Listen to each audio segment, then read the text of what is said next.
Halo pemirsa, kembali lagi bersama saya Katarina Amelia di Banyu Sore. Sekretaris Kabinet Letkol Teddy Indra Wijaya mendapatkan bintang Mahaputra Utama dari Presiden Prabowo Subianto dalam acara penganugerahan Tanda Kehormatan RI di Istana Negara Jakarta. Informasi lainnya pemirsa, setelah diganti dari kursi Ketua DPD PDIP Jawa Tengah, Bambang Pacul akhirnya buka suara. Ia menepis beredarnya isu bahwa dirinya akan direkrut partai lain. Pemirsa, inilah Banyu Sore selengkapnya.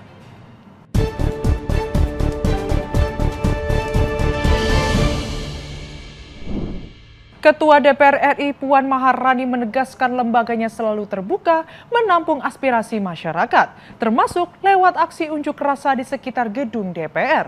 Pernyataannya disampaikan di tengah gelombang protes publik terkait wacana kenaikan gaji dan tunjangan anggota dewan yang dinilai fantastis.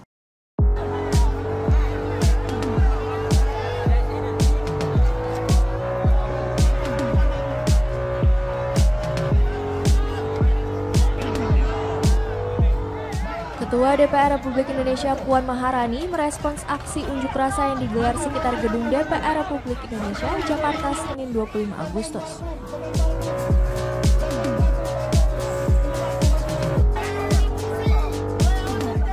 Ia menegaskan DPR selalu menampung dan terbuka menerima segala bentuk aspirasi dari masyarakat.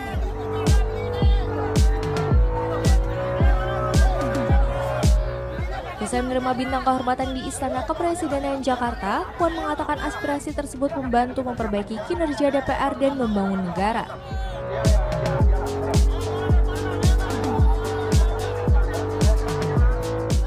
Terkait pemasangan beton di depan gedung parlemen saat aksi berlangsung, Puan tidak menyinggung secara spesifik.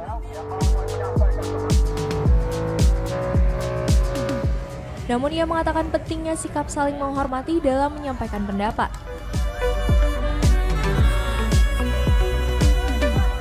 Lebih lanjut, Puan menjelaskan akan membicarakan aspirasi yang disampaikan masyarakat untuk perbaikan bersama.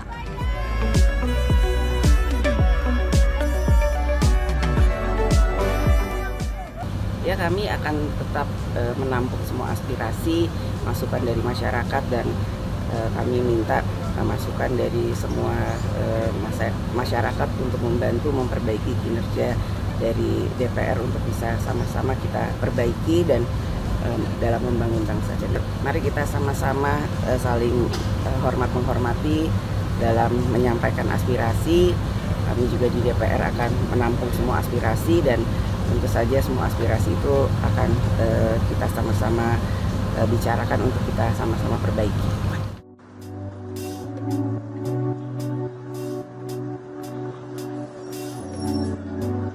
Sebelumnya, unjuk rasa dilakukan oleh sekelompok orang di sekitar gedung DPR Jakarta hingga malam hari. Digelarnya demo dipicu oleh wacana kenaikan gaji anggota DPR RI hingga 100 juta rupiah yang mencuat usai rapat tahunan MPR pada 15 Agustus lalu.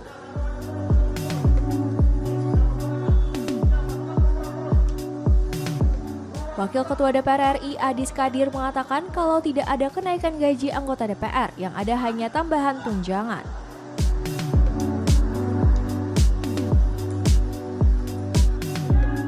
Tunjangan yang dimaksud salah satunya adalah tunjangan rumah anggota dewan sebesar 50 juta rupiah per bulan. Tunjangan yang bernilai fantastis tersebut membuat masyarakat murka dan membuat gerakan untuk turun ke jalan.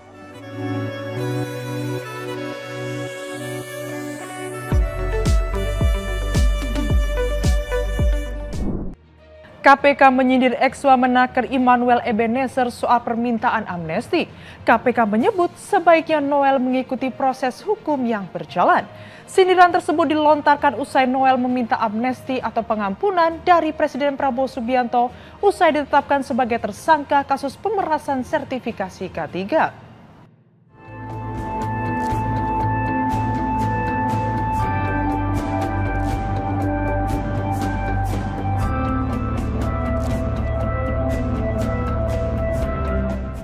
Sindiran tajam diberikan oleh Komisi Pemberantasan Korupsi atau KPK kepada ex-Wakil Menteri Ketenagakerjaan Immanuel Ebenezer atau Noel.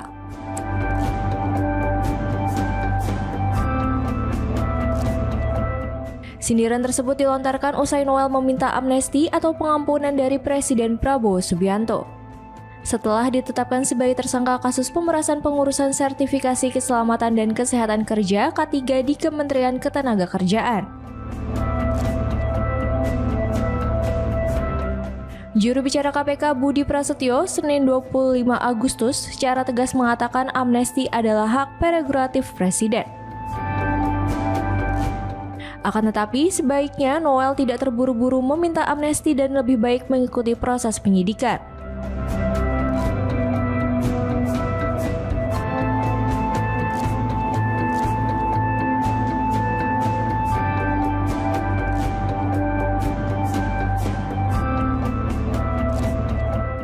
Budi lebih lanjut mengatakan penyidik akan mendalami keterangan para tersangka, saksi maupun pihak lain untuk melengkapi berkas perkara sebelum dilimpahkan ke pengadilan.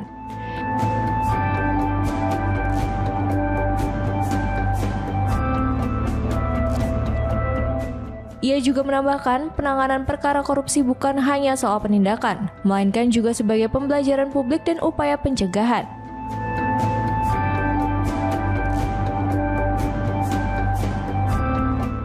Kasus pemerasan sertifikasi K3 menurutnya menyangkut pelayanan publik, sehingga penindakan harus dibarengi dengan reformasi tata kelola ketenagakerjaan agar kualitas layanan membaik.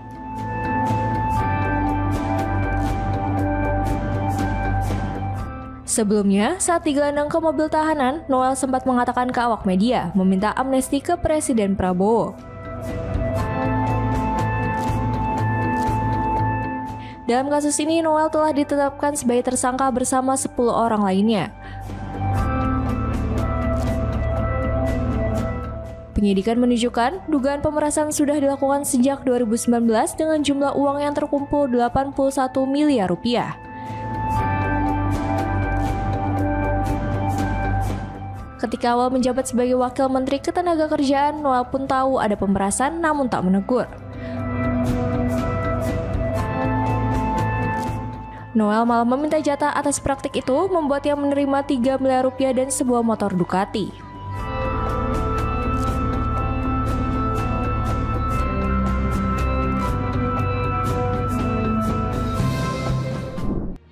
Setelah diganti dari kursi Ketua DPD PDIP Jawa Tengah, Bambang Pacul akhirnya buka suara.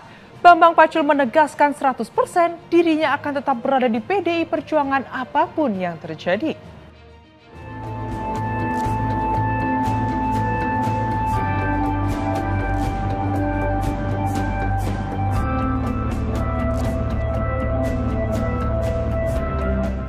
Setelah diganti dari kursi Ketua DPD PDIP Jawa Tengah, Bambang Pacul akhirnya buka suara. Ia membantah beredarnya isu bahwa dirinya akan direkrut partai lain.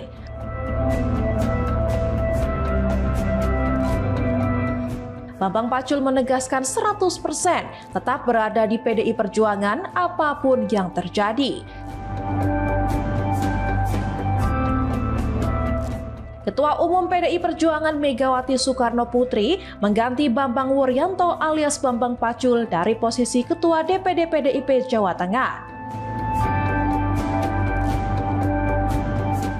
Megawati menunjuk FX Hadi Rudiatmo sebagai pelaksana tugas PLT Ketua DPD PDIP Jawa Tengah.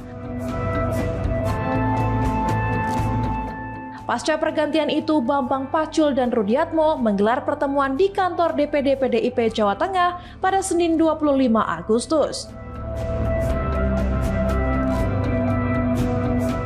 Setelah pertemuan, Bambang Pacul dan Rudiatmo memberikan keterangan pers kepada media.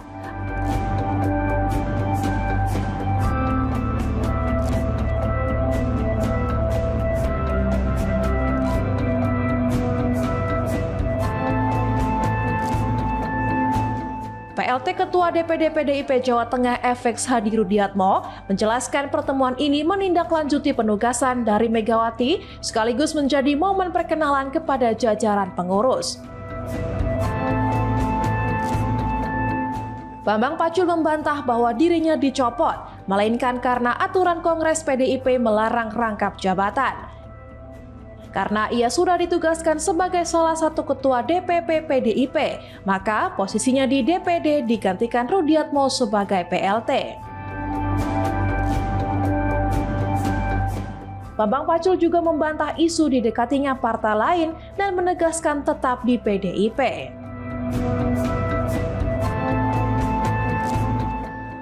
Ya, hasil pertemuan ini kan untuk menyampaikan penugasan saya kepada teman-teman pengurus DPD itu. Saya kan ditugasi hanya 3 bulan sampai Desember karena pengurus DPD itu kan diperpanjang sampai 2025. Ya sudah, apa yang dilakukan oleh Pak Ketua DPD Mas Bambang Pacul itu kita lanjutkan. Ada pesan khusus dari Bu Mega nggak Pak terkait di DPD? Keputusan Kongres adalah keputusan tertinggi partai. Oke. Nah, dari keputusan Kongres itu sudah dinyatakan bahwa tidak ada hari ini yang rangkap jabatan. Ya, jadi tidak ada hal-hal yang aneh-aneh, semua on the track. Oke. Mas Bambang nggak merasa dicopot ya? Seperti itu ya? Yang dia Pak Rudi. Kalau jadi ketua DPP itu. Artinya pemberitaan awal itu nggak benar ya Pak ya? Kayak berita baik. Silakan, itu kan pilihan diksi. Pilihan diksimu itu dicopot. Kalau pilihan diksi yang lain dipecat. Mana pilihan diksinya? Itu yang benar adalah ini di dalam rangka ini tidak ada rangka jabatan. Satu orang nggak boleh dua. Hari ini PLT. Apakah nanti dalam konverda terpilih sebagai ketua itu urusan berikutnya? Ya. Oke, aku udah mintakan itu. Isu ada partai lain yang akan membidik. Apa? Partai lain yang ingin membidik Pak Bambang Pacul. Membidik apa? Ya ingin merekrut. Ini konfirmasi. Itu Pak DPP kok. Tidak ada, ini loh, tanya ini. Gitu loh. Kita ini sama-sama ngerti sebelum PDI Perjuangan. Kita panjang perjalanannya.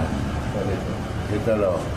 Jadi kalau sampai yang misalnya engko nek kowe kasarane, kowe ora diganggoke ning PDI Perjuangan, pindah partai Pak Pacul, kayak kita di PDI partai lain gitu maksudnya. Lupakan itu, lupakan. Bambang Pacul tidak akan pernah pindah partai. Itu clear ya? Ya, iya. Sekretaris Kabinet Letkol Teddy Indrawijaya mendapatkan bintang Mahaputra Utama dari Presiden Prabowo Subianto dalam acara penganugerahan tanda kehormatan RI di Istana Negara Jakarta. Ia dinilai berjasa luar biasa dalam bidang pemerintahan dan pelayanan publik. Putra Utama diberikan kepada Letkol Infantri Teddy Indrawijaya. Beliau berjasa luar biasa dalam bidang pemerintahan dan pelayanan publik, dikenal sebagai sosok yang penuh disiplin, tegas dan loyalitas dalam pengabdiannya kepada bangsa dan negara, aktif memastikan koordinasi. Seskap Letkol Teddy Indrawijaya mendapatkan bintang Mahaputra Utama dari Presiden Prabowo Subianto dalam acara penganugerahan tanda kehormatan RI di Istana Negara, Jakarta pada Senin 25 Agustus. Teddy dianugerahi tanda kehormatan tersebut karena dinilai berjasa luar biasa dalam bidang pemerintahan dan pelayanan publik.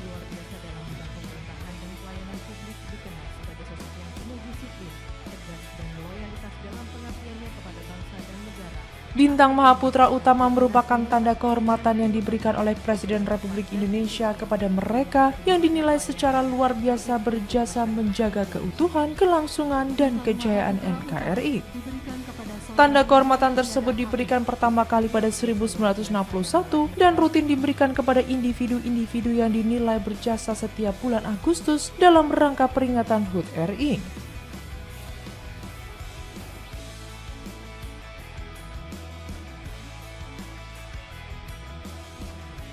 Selain Teddy, sejumlah Menteri Kabinet Merah Putih juga menerima tanda kehormatan itu. Di antaranya Menteri Koordinator atau Menko Bidang Pangan Zulkifli Hasan, Menko Pemberdayaan Manusia Muhaimin Iskandar, Menko Infrastruktur dan Pembangunan Kewilayahan Agus Harimurti Yudhoyono, Menteri Sosial Saifullah Yusuf, Menteri Pertanian Andi Amran Sulaiman, Menteri SDM Bahlil Lahadalia, Mensesnek Prasetyo Hadi, Menteri Pendidikan Dasar dan Menengah Abdul Muti, Menteri Komunikasi dan Digital Mutia Hafid, dan Menteri Luar Negeri Sugiono.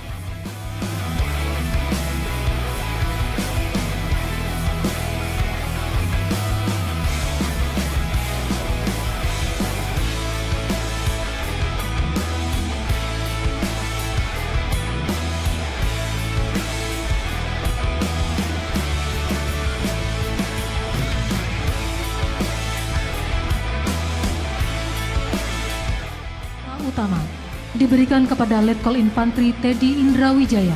Beliau berjasa luar biasa dalam bidang pemerintahan dan pelayanan publik, dikenal sebagai sosok yang penuh disiplin, tegas dan loyalitas dalam pengabdiannya kepada bangsa dan negara, aktif memastikan koordinasi.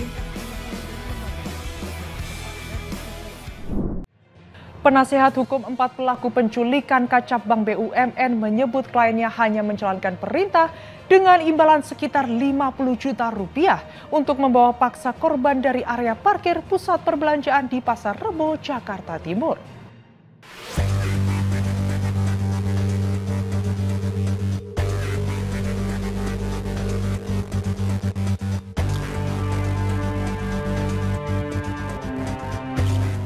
Empat pelaku penculikan kepala cabang Bank BUMN di Cempaka Putih mengaku dijanjikan bayaran 50 juta rupiah oleh seseorang. Kuasa hukum para pelaku, Adrianus Agal, mengungkapkan para pelaku baru menerima sebagian uang, sementara sisanya dijanjikan setelah aksi penculikan selesai. Namun ia tak menjelaskan secara rinci siapa sosok yang memerintahkan kliennya.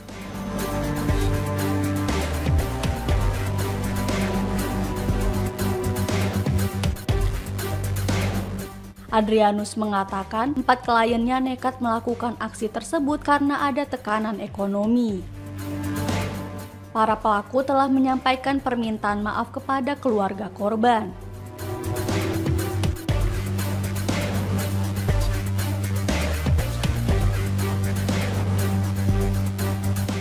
Adrianus menyebut kliennya akan menolak tawaran jika penculikan tersebut berujung pada kematian korban, sebab perintah membuang jenazah tidak sesuai dengan kesepakatan awal.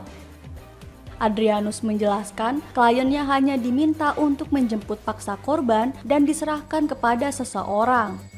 Para pelaku mengaku terkejut saat mendapati korban sudah tak bernyawa ketika diminta untuk mengantarkannya pulang. Sebelumnya, Kepala Cabang Bank BUMN berinisial MIP ditemukan dalam keadaan meninggal oleh warga di area persawahan di Desa Nagasari, Kabupaten Bekasi pada Kamis 21 Agustus. Korban ditemukan dalam kondisi tangan dan kaki terikat serta mata terlilit lakban.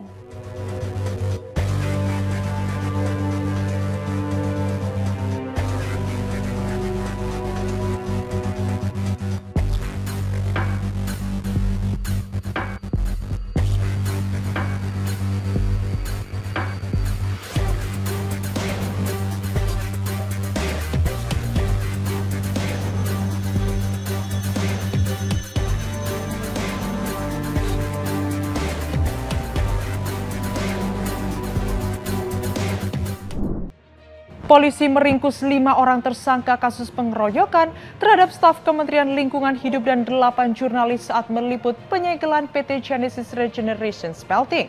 Dari 15 orang yang diamankan, 5 diantaranya ditetapkan sebagai tersangka karena terlibat langsung penganiayaan.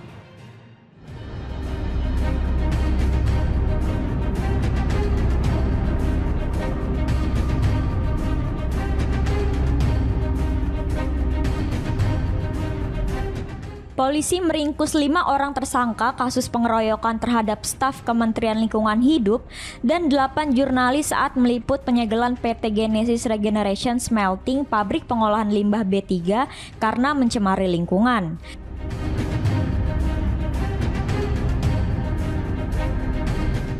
Dari 15 orang yang diamankan, 5 diantaranya ditetapkan sebagai tersangka karena terlibat langsung penganiayaan.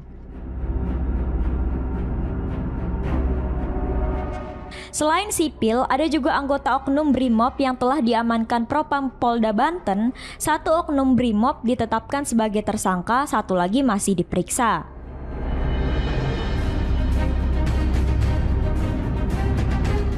Kelima pelaku ditahan di Mapolres Serang, masing-masing berinisial KA alias Kipli yang juga anggota Ormas dan BM alias Bongkol yang bertugas sebagai security PT GRS, kemudian AR, SI alias Ipoy, dan AJ alias Mika sebagai karyawan PT GRS.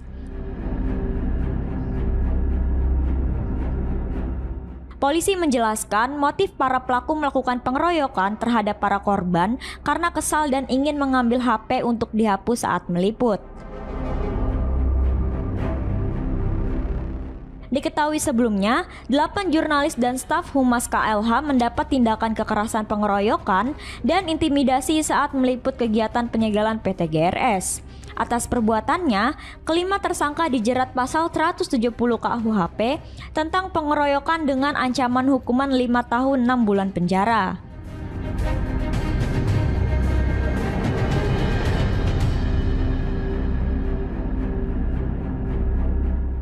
Mungkin saya dapat jelaskan rekan-rekan, pada hari Kamis tanggal 21 Agustus 2025 telah terjadi pengeroyokan di mana ada 2 kejadian. Yang pertama itu pengeroyokan terhadap Humas Lingkungan Hidup, yang kedua terhadap wartawan Tribun. Dari hasil penyidikan kami mengamankan 5 orang. Yang pertama, 3 orang ini berperan untuk memukul, memiting, dan menendang korban humas dari lingkungan hidup. Dan 2 orang ini yang melakukan pengeroyokan terhadap teman-teman wartawan. Dari ketiga orang yang melakukan pengeroyokan, yang pertama saudara K. K ini merupakan security yang ada di PT Genesis, dan setelah kami cek dia juga merupakan anggota Ormas BPKB.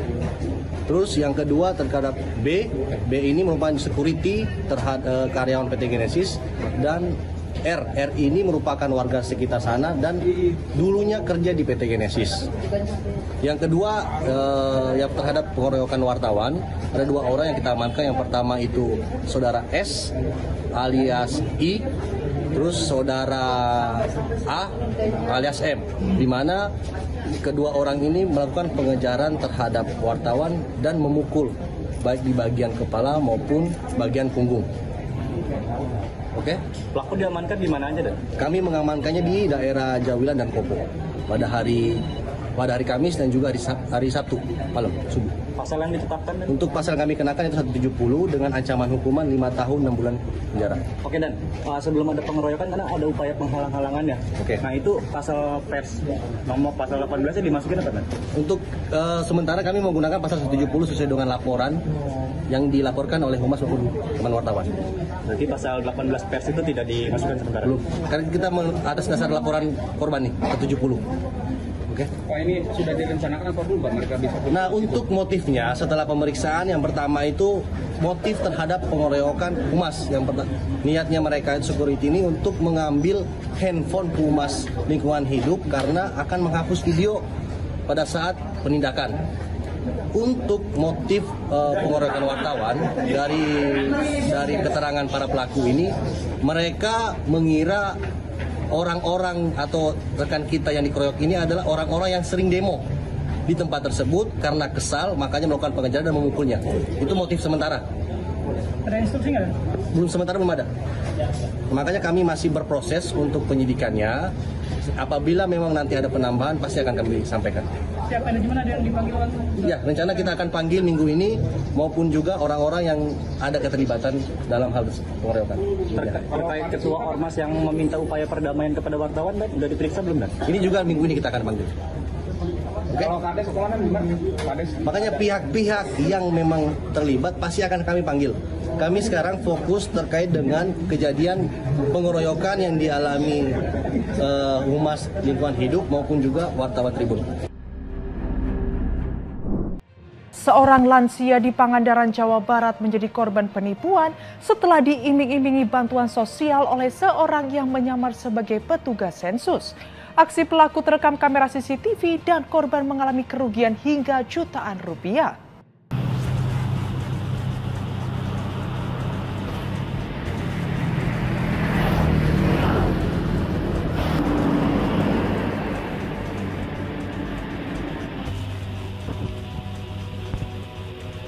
Rekaman CCTV memperlihatkan sebuah sepeda motor matic memasuki pekarangan rumah milik Turiah di Kalipucang, Pangandaran, Jawa Barat. Dalam rekaman terlihat seorang pelaku masuk ke dalam rumah dan tidak lama kemudian keluar dengan tergesa-gesa. Belakangan diketahui Turiah menjadi korban penipuan oleh seorang pria parubaya yang mengaku sebagai petugas sensus bantuan sosial.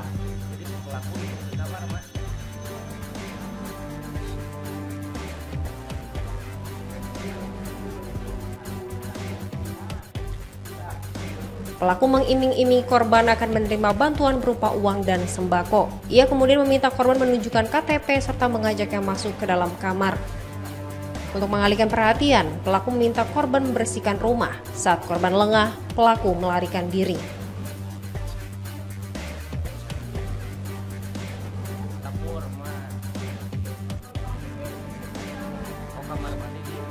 Akibat kejadian tersebut, korban mengalami kerugian hingga jutaan rupiah.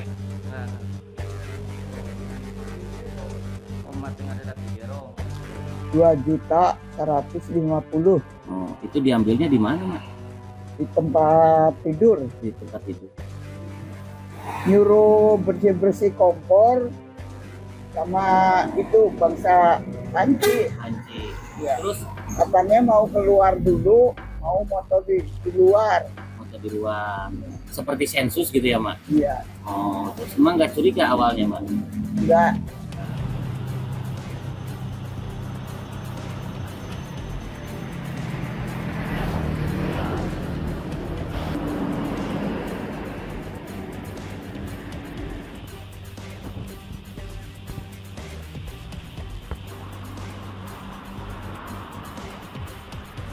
Iya.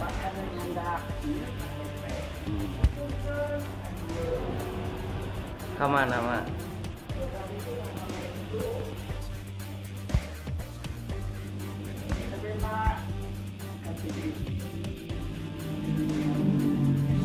Jadi si pelaku ikut ke kamar, Mak? Demikian informasi yang dapat kami sampaikan pemirsa. Terima kasih telah bergabung bersama kami. Saya Katarina Amelia dan seluruh tim yang bertugas mengucapkan sampai jumpa di One News sore berikutnya. Setiap hari pukul 7 malam hanya di kanal YouTube TV One News.com.